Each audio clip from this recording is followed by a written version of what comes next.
اشہد ان لا الہ الا اللہ وحدہ لا شریک لہ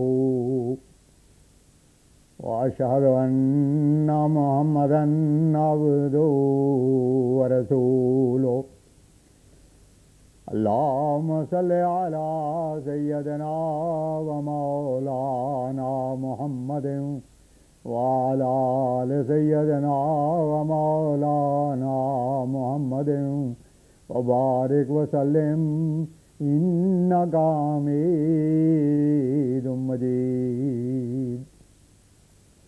زمانے کی امامت کو زمانے کا امام آیا، محمد کی غلامی میں محمد کا غلام آیا۔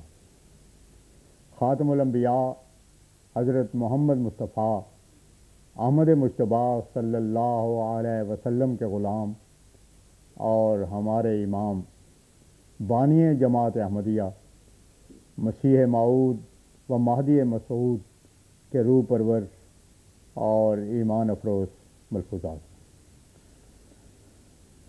17 نومبر سن 1901 حضرت اقدس نے ارشاد فرمایا، حضرت ابراہیم علیہ السلام کا باپ آزر ہی تھا، اللہ تعالیٰ نے اس کا نام اب رکھا ہے۔ اس قسم کے انقلاب دنیا میں ہوتے آئے ہیں، کبھی باپ صالح ہوتا ہے بیٹا طالح ہوتا ہے، اور کبھی بیٹا صالح ہوتا ہے اور باپ طالح ہوتا ہے۔ ہمارے پردادا صاحب بڑے مخیر تھے اور باخدا بزرگ تھے، یعنی حضرت مرزا گل محمد صاحب۔ چنانچہ لوگ کہا کرتے تھے کہ ان کو گولی کا اثر نہیں ہوتا۔ ایک وقت میں ان کے دسترخوان پر 500 آدمی ہوا کرتے تھے، اور اکثر حافظ قرآن عالم ان کے پاس رہتے تھے، اور قادیان کے ارد گرد ایک فصیل ہوتی تھی جس پر 3 یا 4 چھکڑے برابر برابر چلا کرتے تھے۔ خدا کی قدرت، سکھوں کی تعدی اور لوٹ کھسوٹ میں وہ سب سلسلہ جاتا رہا، اور ہمارے بزرگ بھی یہاں سے چلے گئے۔ پھر جب امن ہوا تو واپس آئے۔ فرمایا، سید با اعتبار اولاد علی رضی اللہ عنہ نہیں کہلاتے، بلکہ حضرت فاطمہ رضی اللہ عنہ کی اولاد ہونے کی حیثیت سے سید کہلاتے ہیں۔ فرمایا، اگرچہ ہمارے نزدیک ان اکرمکم عند اللہ اتقاکم ہی ہے، اور ہمیں خواہ ضروری نہیں کہ ترکوں کی تعریف کریں یا کسی اور کی، مگر سچی اور حقیقی بات کے اظہار سے ہم روک نہیں سکتے۔ ترکوں کے ذریعے سے اسلام کو بہت بڑی قوت حاصل ہوئی ہے۔ یہ کہنا کہ وہ پہلے کافر تھے، یہ تان درست نہیں۔ کوئی 200 برس پہلے کافر ہوا، کوئی 400 برس پہلے، یہ کیا ہے؟ آخر جو آج سید کہلاتے ہیں، کیا ان کے آباء و اجداد پر کوئی وقت کفر کی حالت کا نہیں گزرا تھا؟ پھر ایسے اعتراض کرنا دانش مندی نہیں ہے۔ ہندوستان میں جب یہ مغل آئے تو انہوں نے مسجدیں بنوائیں اور اپنا قیام کیا۔ الناس علی دین ملوکہم کے اثر سے اسلام پھیلنا شروع ہوا، اور اب تک حرمین شریفین ترکوں ہی کی حفاظت کے نیچے خدا نے رکھے ہوئے ہیں۔ غور کرنے سے معلوم ہوتا ہے کہ دنیا میں خدا تعالیٰ نے 2 ہی گروہ رکھے ہیں، ایک ترک اور دوسرے سادات۔ ترک ظاہری حکومت اور ریاست کے حقدار ہوئے، اور سادات کو فقر کا مبدا قرار دیا گیا۔ چنانچہ صوفیوں نے فقر اور روحانی فیوز کا مبدا سادات ہی کو ٹھہرایا ہے، اور میں نے بھی اپنے کشوف میں ایسے ہی پایا ہے۔ دنیا کا عروج ترکوں کو ملا ہے۔ حضرت اقدس یہ ذکر فرما رہے تھے کہ اس دوران ایک یورپین صاحب بہادر اندر آئے اور ٹوپی اتار کر مجلس میں آگے بڑھے، اور بڑھتے ہی کہا، السلام علیکم۔ یورپین کے السلام علیکم کہنے پر مختلف خیال حاضرین کے دل میں گزرے۔ کسی نے ترک سمجھا، کسی نے نو مسلم۔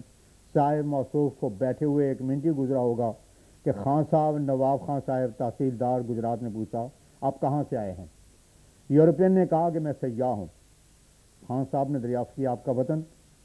یورپین نے کہا، میں اتنی اردو نہیں جانتا، اور پھر سمجھ کر بولو، ہاں، انگلینڈ۔ اس اثناء میں حضرت مفتی محمد صادق صاحب بھی آ گئے، اور حضرت اقدس مسیح موعود علیہ السلام کے ایما سے آپ ترجمان ہوئے، اور اس طرح پر حضرت مسیح موعود علیہ السلام اور یورپین نوارد میں گفتگو شروع ہوئی۔ حضرت اقدس نے دریافت فرمایا آپ کہاں سے آئے ہیں؟ یورپین: میں کشمیر سے کلو گیا تھا اور وہاں سے ہو کر اب یہاں آ رہا ہوں۔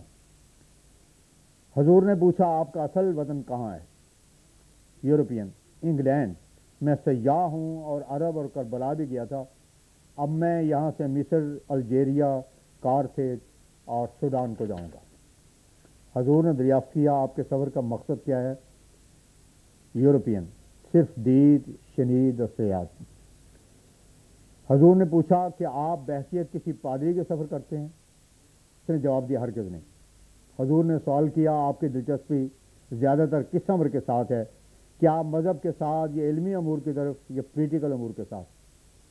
یورپین: میں صرف نظارہ عالم دیکھنا چاہتا ہوں تاکہ کس طرح دل مستر کو قرار ہو۔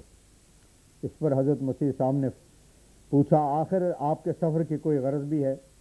یورپین: کوئی مدعا نہیں ہے۔ حضور نے پوچھا کیا آپ فری میسن ہیں؟ یورپین: میں ان میں یقین نہیں رکھتا، بلکہ میں اپنا آپ ہی بادشاہ ہوں اور آپ ہی اپنا لاج ہوں، میں سب کا دوست ہوں اور کسی کا دشمن نہیں ہوں۔ حضور نے اس کا نام دریافت کیا۔ یورپین نے کہا میرا نام ڈی ڈی ڈکسن ہے۔ حضور نے سوال کیا عیسائی فرقوں میں سے آپ کس کے ساتھ تعلق رکھتے ہیں؟ یورپین: میں کسی فرقے کا پابند نہیں ہوں، میرا اپنا مذہب خاص ہے، دنیا میں کوئی ایسا مذہب نہیں ہے جس میں صداقتیں نہ ہوں، میں ان سب مذاہب میں سے صداقتوں کو لے کر اپنا ایک الگ مذہب بناتا ہوں۔ حضور نے دریافت کیا اگر آپ کا کوئی مذہب نہیں تو یہ مجموعہ انتخابی تو ایک مذہب ہی ہے۔ یورپین: ہاں اگر اسے مذہب کہنا چاہے تو میرا یہی مذہب ہے کہ مختلف صداقتیں لیتا ہوں۔ حضور نے فرمایا اچھا جو مذہب آپ نے مختلف مذاہب کی صداقتوں کو لے کر جمع کیا ہے وہ غلطیوں سے بالکل منزہ ہے، یا کوئی اور مذہب بھی ایسا آپ کے نزدیک ہے جو بالکل غلطیوں سے مبرہ ہو؟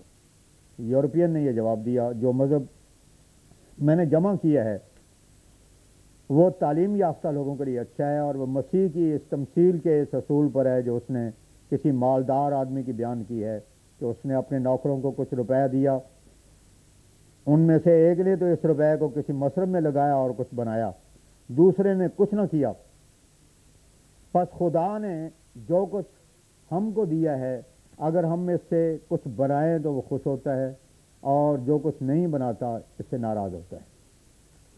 حضور نے پوچھا اچھا آپ کچھ روز یہاں قیام کریں گے تاکہ آپ ہمارے مذہب سے جو ہم پیش کرتے ہیں فائدہ اٹھائیں؟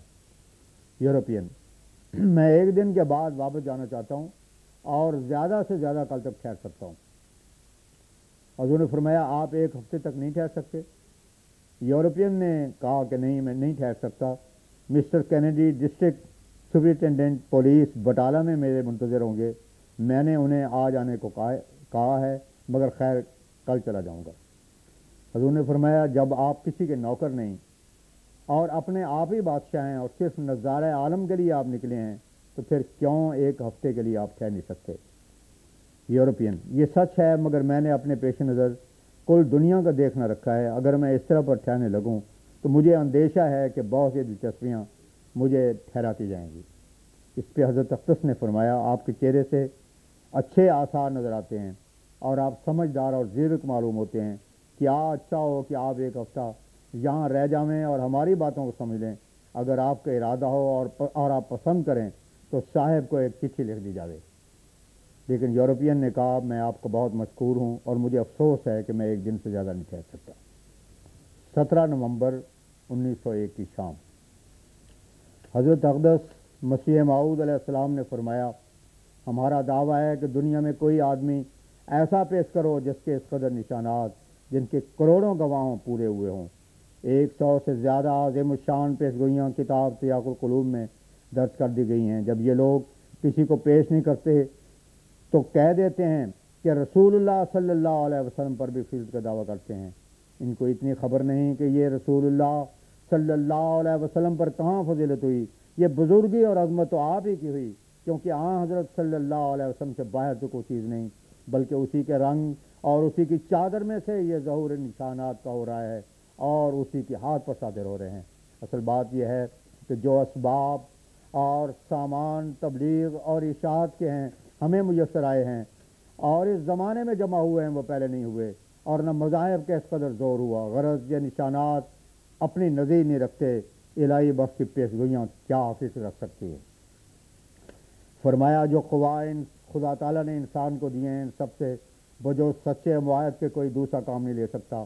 شیعہ ترقی نہیں کر سکتے کیونکہ وہ تو اپنی ساری کوششوں کا منتہا امام حسین کو سمجھ بیٹھے، ان کو رو لینا اور ماتم کا لینا کافی قرار دے لیا۔